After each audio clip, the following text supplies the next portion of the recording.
Welcome back to Bill's Man Cave. Today I want to explain how we shoehorn the 5.7 Hemi and the 545 RFE in here. So, this is about the sixth time I've removed this engine and transmission combo, fitting this thing, so here we go. First, started by just trying to get the thing in there in one piece. So, I removed the whole front clip from the truck. I kind of cheated to avoid removing the inner fenders since they were rotted out and the fasteners didn't work anyway. I just cut it off right there at the wheel tub. Hopefully, I'm sure that'll affect the alignment later, but we'll figure something out. So, what I chose to do was work from the passenger side mount. I had to do a lot of clearancing because the mounts on the Ram are a lot larger, but I found it to be in the right place, so what I did was some grinding back here to make some room for the larger mount.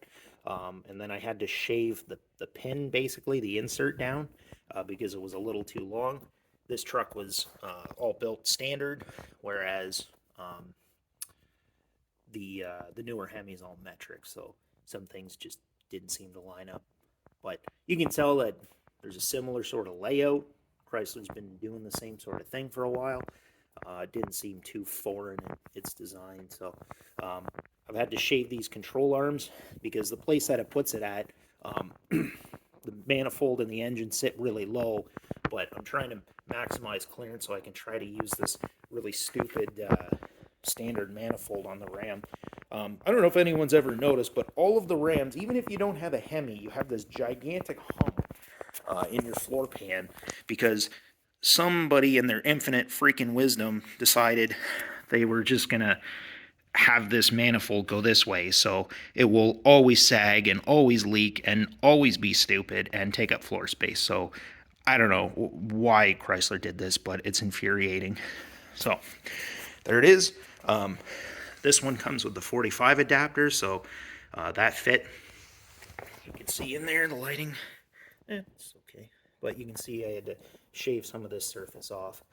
Otherwise, I didn't really have to do anything to this mount, and then I use this as a starting point. So I did have to make some notches on this rib on the manifold. I hope it doesn't come back to bite me later. Honestly, I wouldn't miss this manifold, but just to get it to control or clear that control arm. Looks like some of the other kits I've seen tend to lift the engine up a lot higher, but I don't know, there's a lot of reasons I didn't like that, so lower center of gravity, all that crap. So I also had to make this gigantic notch in the K-frame here in order, it wasn't to make the oil pan fit as much as it was to give me the room I needed to get the engine in, because the engine is just crammed between the firewall and the K-frame, so this space needed to be larger in order for the engine to actually get in there. So that's why it's there. Since I have it out, I'm going to start doing some welding, and I'm going to reinforce that with some angle iron. I'm going to keep it boxed, but just the inverse.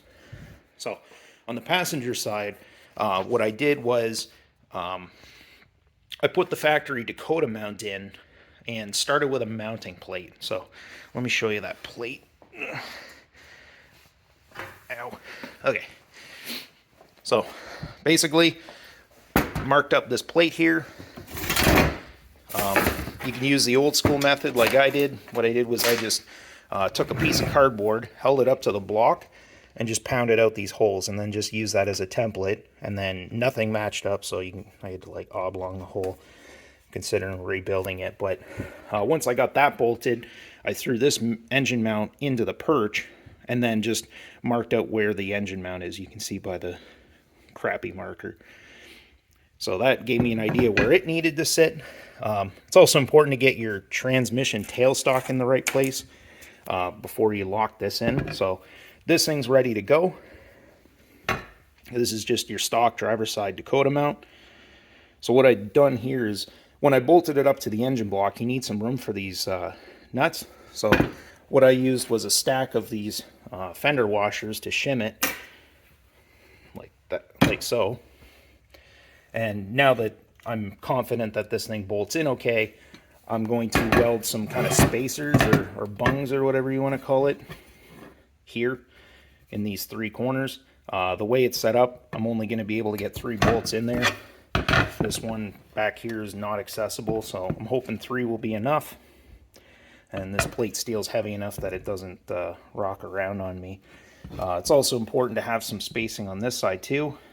So I'm going to replace all of these washers with actual shims and weld these things in properly. So that's where we're at. All I got to do is just fix this plate up, throw some paint on it. Built this sucker last year. Need some TLC. So I've just an update. I've removed this brake boost there. I was just there was literally no way of getting the engine out. You couldn't even get a plug out. So I'm doing away with that, and I'm just going to go with manual brakes like I did in the Diplomat. It's not that bad to live with. Yeah, I'll do a separate video on the wiring now that everything's free. And then I guess the last piece there, transmission mount. What I did was same kind of concept, same piece of steel actually. Oh, great tranny fluid. Ugh. Made a mess. But anyway, I took the stock mount, or stock tranny cross member.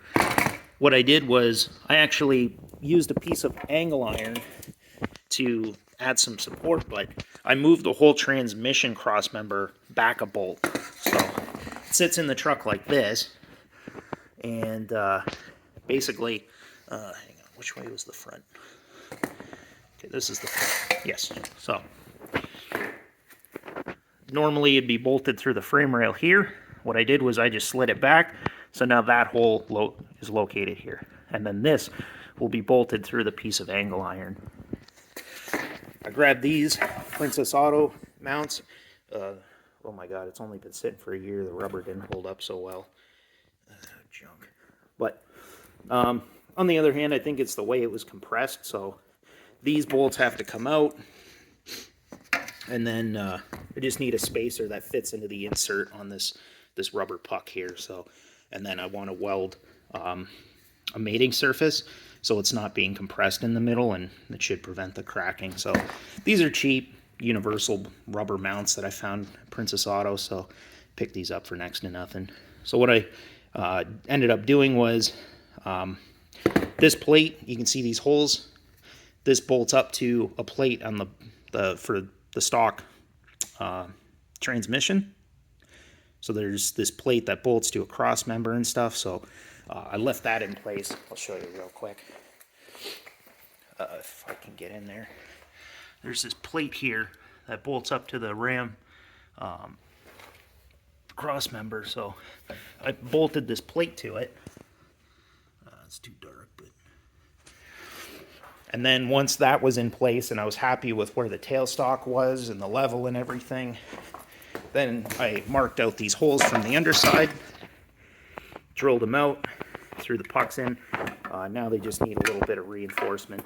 I am a little worried about the side-to-side, like torsional strength of this, because it's going to want to tip this way and that way.